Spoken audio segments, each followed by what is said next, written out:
Rossiyadagi top mingtalikka kiruvchi oliygohlarda o'qish niyatida bo'lgan hamyurtlarimiz diqqatiga Ros universitet kompaniyasini tavsiya etamiz. Ros universitet orqali siz Rossiyani siz istagan hududida joylashgan oliygohni siz istagan yo'nalishiga o'qishga kirish imkoniga 100% egasiz. Aytgancha, Ros universitet orqali talaba bo'lgan kishilar uchun patentni endi keragi yo'q. Bu siz uchun yana bir imkoniyat. Ma'lumot uchun ekrandagi telefon raqamlarga qo'ng'iroq qiling.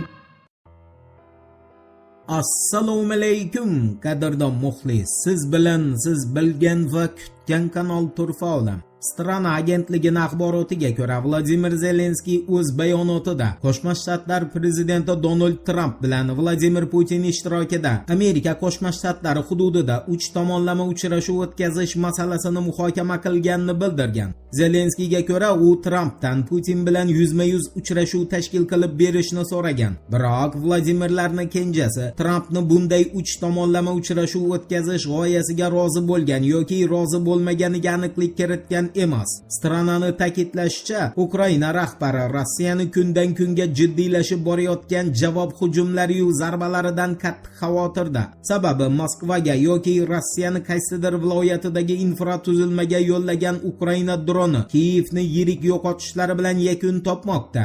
Eshitmaganlar uchun eslatma. Interfax agentligining axborotiga ko'ra, 16-iyunga o'tar kechasi Moskva atrofiga o'rnatilgan havo mudofaa tizimlari Ukrainani poytaxtga yo'llangan umumiy sonlarda 60 ta dronini urib tushirgan. Bunga javoban Rossiya Geran 2 boshqariladigan dronlar orqali Xarkov shahridagi Promsvyaz zavodi hududida joylashgan binoga zarba bergan. Strananing ma'lumotiga ko'ra, nishonga olingan binoda uzoq masofaga uchuvchi dronlar va turli xil raketalar uchun jangovar qismlar ishlab chiqarish bilan shug'ullangan Ukraina kompaniyalari joylashgan edi va zarbadan keyin ularning barchasi yo'q qilingan.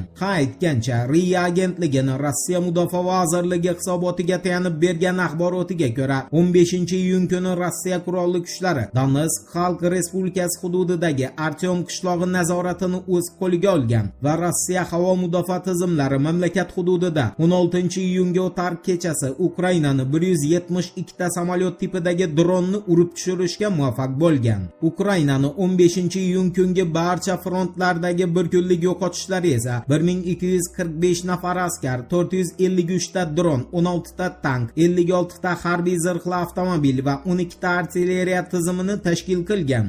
Ukraina Moliya vazirligining rasmiy saytiga ishonilsa, 15-iyun kungi janglarda barcha frontlarda Rossiya 1230 nafar askar, 7 ta havo mudofaa tizimi, 36 ta artilleriya tizimi va 1 dona tank yo'qotgan.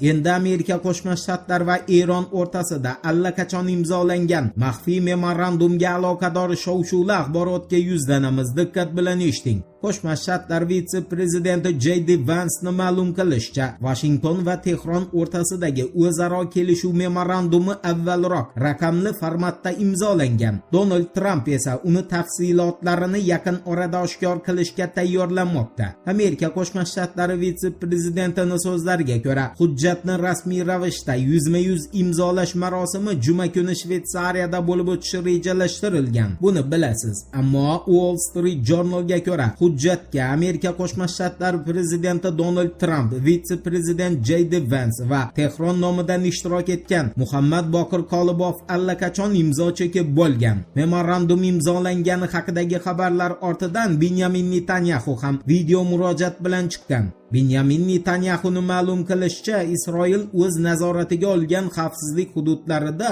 davlat xavfsizligini ta'minlash uchun qancha zarur bo'lsa, shuncha vaqt qoladi. Isroil bosh vaziri shuningdek, mintaqa davlatlari hamda undan tashqari mamlakatlar bilan yangi ittifoqlar tuzish, shu bilan birga Isroilning mudofaa sohasida o'zini o'zi to'liq ta'minlay olish qobiliyatiga erishish rejalari borligini ham yashirmagan. Eron haqida gapirarkan Netanyahu Erondagi amaldagi tuzumni ag'darish operatsiyasi maqsadlardan biri ekanini aytmaganini ta'kidladi. U alohida ravishda Donald Trump bilan munosabatlarga ham to'xtalib o'tib, ular ko'p hollarda bir fikrga kelishini, ammo ba'zan qarashlar farq qilishini bildirgan.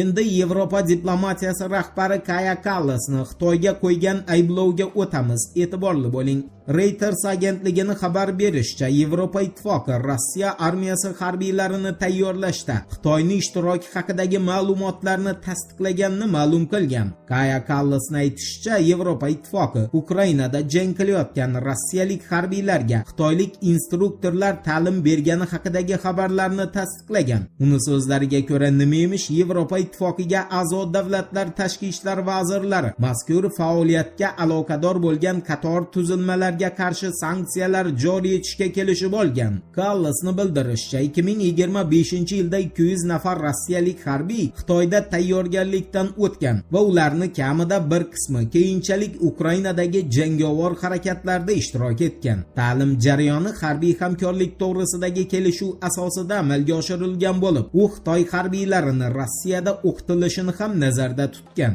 Ammo Xitoy mudofaa vazirligi rasman mazkur xabarni ishonchliligini rad etib, ularni haqiqatga to'g'ri kelmasligini bildirgan. Voqealar rivojini birgalikda kuzatamiz. Turfa-olam bilan qoling.